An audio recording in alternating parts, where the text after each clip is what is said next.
A dog that takes 27 to 28 breaths in a minute lives for 10 to 12 years. A human being that takes 14 to 15 breaths in a minute lives for 80 to 100 years.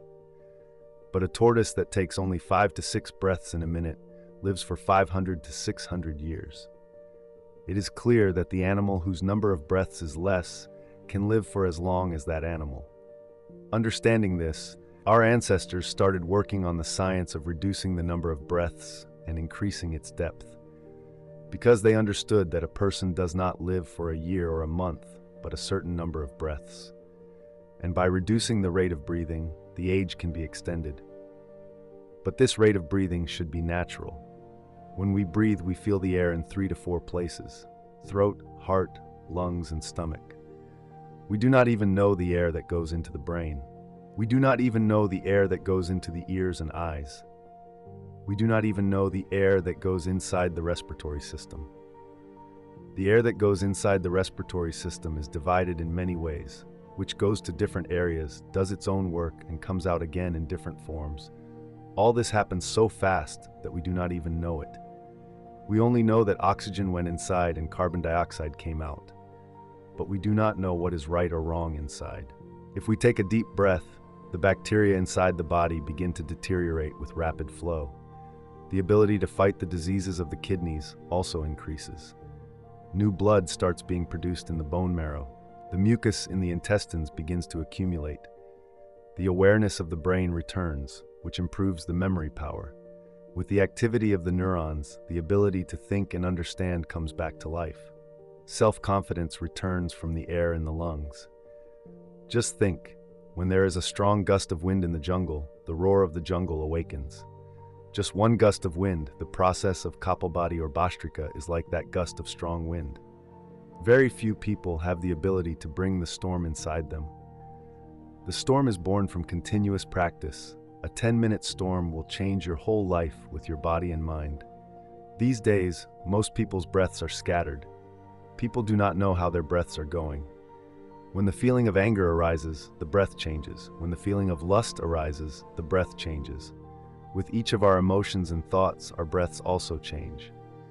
With this, our diet and lifestyle also change. In fact, our breaths are directly related to the state of our mind and our physical condition. All the yoga science is based on taking our breaths in the right way. If we learn to take our breaths in the right way, our life will change like magic. Today, through this ancient yogic story, we will know in detail about the method of taking our breaths in the right way and the magical secret of breathing. A long time ago, a sage used to teach yoga, meditation, and pranayama to his students in his ashram. The sage himself was also a yogi. He spent many years meditating in the cave of the Himalayas. There, he understood many subtle human exercises in depth. Now he wanted to convey his experience and knowledge to the public through his disciples. One day after dinner, the most intelligent and talented student of his ashram comes to him. Looking at the face of the student, the guru realized that he was having some questions in his mind.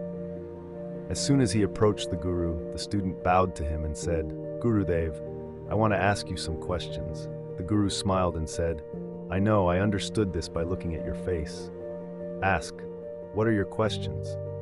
The student said, "You often say that the basic basis of yoga, meditation, and pranayama is our breathing. And as soon as we get control over our breathing, we get control over our mind and thoughts. So today I have come to know about the secret of breathing and its yogic science in detail from you." Hearing this, the guru smiled slightly and then started saying, "As our mind is, so is the speed of our breathing. Or as we breathe, so will be our state of mind. That is, everything is connected to our breath, what happens inside us and what happens outside us. Every event in life has a deep connection with our breath. This means that by controlling the speed of our breath, we can control our mind and thoughts. If you look closely at a true yogi or a seeker, you will see an amazing look on his face. A true yogi can keep himself stable and calm even in the worst of situations. A yogi does not suppress his emotions, but he gains control over his breath. And as soon as he controls his breath, he gains control over his mind. And the man whose mind is under his control, he has the solution to all his problems." The guru pointed to the student and said, "You must have heard about some yogis who live for 150, 200, or 300 years. So how do they keep themselves alive for so long?"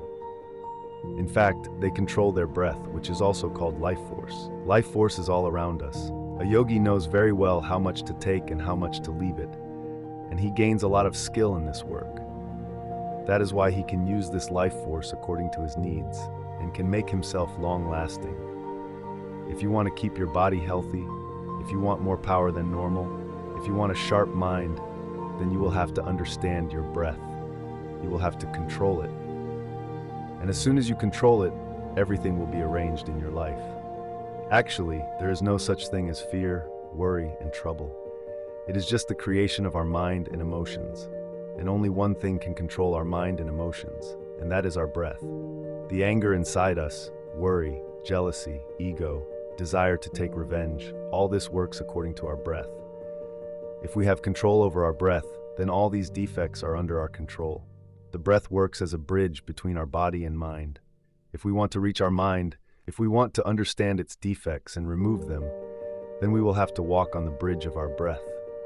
We will have to reach our mind through our breath. And this is the only way to understand our mind. If you have ever seen a child sleeping, then you must have experienced it. When that child takes a breath in, then his stomach swells. And when he breathes out, then his stomach swells. That is, a child breathes from his stomach, his navel, which is the most natural and correct way to breathe.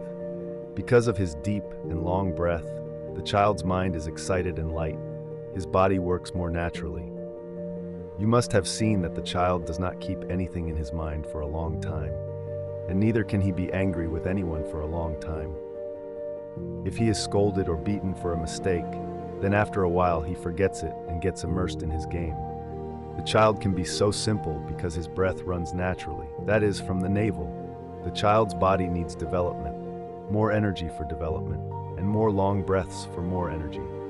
That is why nature has given him longer breaths. Although these long breaths have been given to every human being, but man has made some unnatural changes in his life and made his breaths smaller. Instead of his stomach, he takes his breath from his chest. The smaller the breath we take, the more worried and full of nonsense we will be. The longer and deeper our breaths will be, the happier and calmer we will be.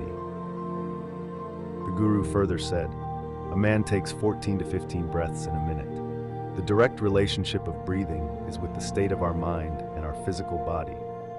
If the number of breaths taken in a minute drops below 11, then we will begin to understand many bodies around us. That is, the sounds of animals will become clear to us. You must have heard that animals like lions and tigers also behave like pets as soon as they come in front of some yogis. This is possible because those yogis have reduced their number of breaths and established a dialogue with the sounds of animals, their emotions, and their shortcomings. If the number of breaths taken in a minute drops below 9, then it will be easier for us to understand the work of trees and plants. If the number of breaths taken in a minute drops below 6, then it will be easier for us to understand how inanimate things work.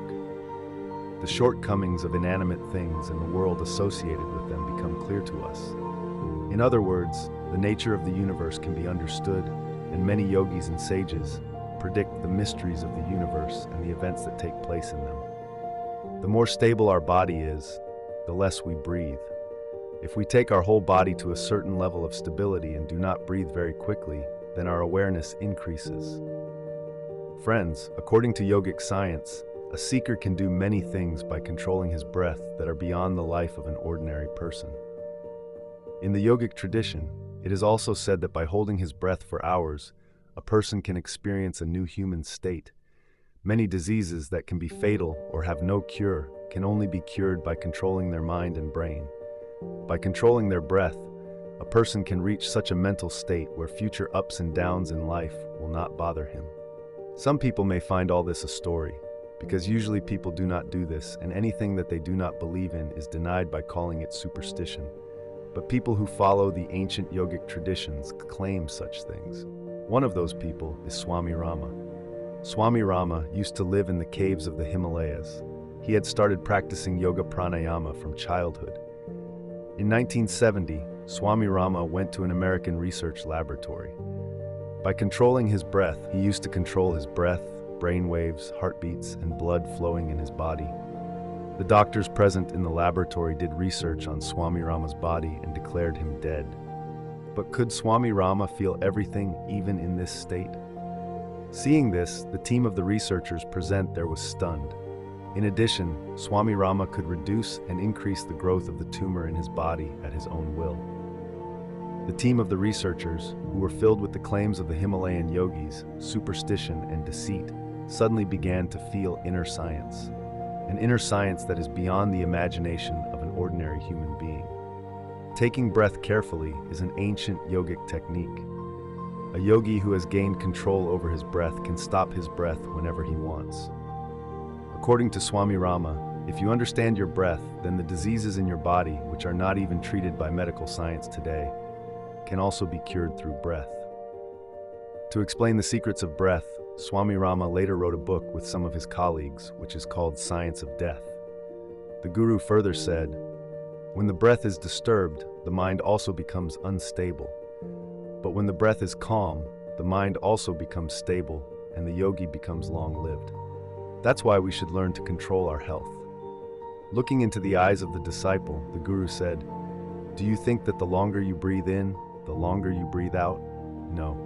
In the normal state, the length of the breath we breathe in is 10 fingers, and while breathing out, its length becomes 12 fingers. Here, 1 finger means 1 finger thickness. In our daily life, there are some things that the longer you breathe in, the longer you breathe out. While eating, the length of the exhaled breath is 16 to 17 fingers. While walking fast, its length becomes 22 to 24 fingers. While running, the length of the exhaled breath reaches 45 to 50 fingers. While eating, its length becomes 50 to 60 fingers. While sleeping, the length of the exhaled breath reaches 60 to 70 fingers. That's why it is said in our scriptures to control anger, because it destroys our vitality. The breath is also called the vitality of man. When a 200-year-old man was asked the secret of his long life, he told only 2 things. First, take a full breath till the navel, and second, always keep the spine straight. These 2 things, which seem ordinary, are very important from the point of view of yoga and pranayama. Actually, the length of the breath that goes inside the body is less, and the length of the breath that comes out is more. If the length of the exhaled breath is reduced in any way, then a long life can be achieved. According to Swar Shastra, if the length of the exhaled breath is reduced by 1 finger, then the person becomes useless. That is, lust begins to